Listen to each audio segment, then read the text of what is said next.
German in school for a couple of years, and some of my relatives speak a dialect of German, so I learned a little bit of it growing up, but I could not speak German fluently. So when I came over here, basically decided, okay, I'm not going to speak any English. I'm just going to struggle my way through this and figure it out. So it took about 2-3 months before I felt comfortable with it. But I had the background before, but after that, it just steadily got better and better. And now, I don't know, I think my English is getting worse and my German is getting better, and so they're starting to cross in the middle a little bit. Yeah, you need to not let the Germans speak English with you, and then it works better. Yeah, I just kept answering in German until I just gave up. I did my bachelor's I switched around a lot. I started in Pennsylvania, moved down to Tennessee for it, came over here for a year abroad, went back to Tennessee, and then I came back here in 2014 to do my master's here in Gamma, and just stayed. I had always been very active, done baseball, football, wrestling, tried track and field once, but I started getting knee problems and joint problems already when I was 15, and so all the running around wasn't doing it for me, and then started switching to karate, and then when I started my second year of university at Middle Tennessee, I started to do the jiu-jitsu program that they had there, and that just sort of snowballed. Started competing in jiu-jitsu, and then I saw this thing called MMA on TV, and I thought, hey, that's pretty cool. I can strike, I can grapple, I should try that out. So I jumped in, tried it, got hooked, and just continued through the rest of my studies, always fighting on the side and competing on the side and training on the side. It's luta livre, so catch wrestling, yeah. I do like my kicks. My probably left kick to the liver is a really good one for me. And then with grappling, I really can't choose. I like my chokes. I like my head and arm chokes especially, but I go for legs a lot. I like leg blocks. I like twisters. I like a lot of things. When I'm teaching my class, I'll often be like, and this is one of my favorite submissions, but I think if I would count up all of my favorite submissions, it would be like pages. So there's a Facebook group and maybe a website, it's called Mat Surfing. I don't know if it's an app. I don't use it because I usually know people pretty much anywhere I go. You can just, if you're traveling somewhere, you just say, hey, does anyone know anyone in the city? I'm going to be there. And you visit a friend in the gyms, and you always get an answer. Yeah, once you start to get to know the guys in the top echelon, you start to not see them as anything other than just people. But I have a ton of respect, at least as an athlete, for Michael Bisping's journey, just like slogging it out in the top 15 forever, and then actually getting to taste that gold, even if it was just for a little bit.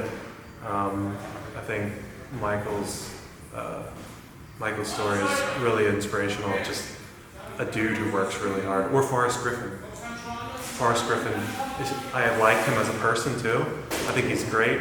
I love it when I run into him at Las Vegas. He's such a personable guy, and also not too super talented, and just works hard and got the gold for a bit, and just did the most with what he had. I used to travel around a lot to a bunch of different gyms. I've started to reduce that a little bit because I was getting a bit too much input, and it was confusing my style a bit. So now I'm starting to focus on my strengths a little bit more and bringing people in to train with. And for this fight camp, I'm actually leaving in a couple days to go to Las Vegas to do most of my camp there at Syndicate and 10th Planet. My favorite way to do it is I do like grappling a lot, and that's definitely my strongest point. But I've been training here at Franker's Fight Team for years, and I feel very, very confident with my stand-up. I got a little bit rusty with it due to the whole COVID stuff that messed up my training, but I do really like Muay Thai, and I train a lot of Muay Thai, and I like to, if you watch my earlier fights, the way that I finish a lot of them is I hit someone really hard, and then they panic and they try to grapple with me, and then they enter my world. So if I can do that, I'm happy. I just really like the challenge. I love training, and I love learning all the new techniques and just pushing myself, and competing just marries into that very well. It's the push that you need to keep working when your body hurts and you're starting to plateau. It's like, no, I got this competition I need to do. And then you always want to keep testing yourself, see how much you've actually learned and if you're getting better. And so the competition motivates my training, and the training motivates my competition, and they just sort of bounced off each other and grew into this big thing now, when it just started off as an interest that I liked. But yeah, I love training. I love training a lot, and competing is just a part of it. So I try not to do too much research anymore.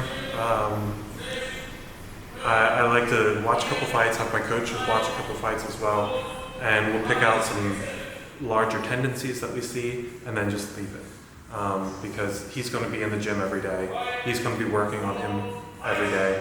So getting too deep into the minutia and saying, well, since he fought like this against these opponents, that might not be the case when he fights me. So we picked up on some tendencies that he has, which we think we can exploit pretty well.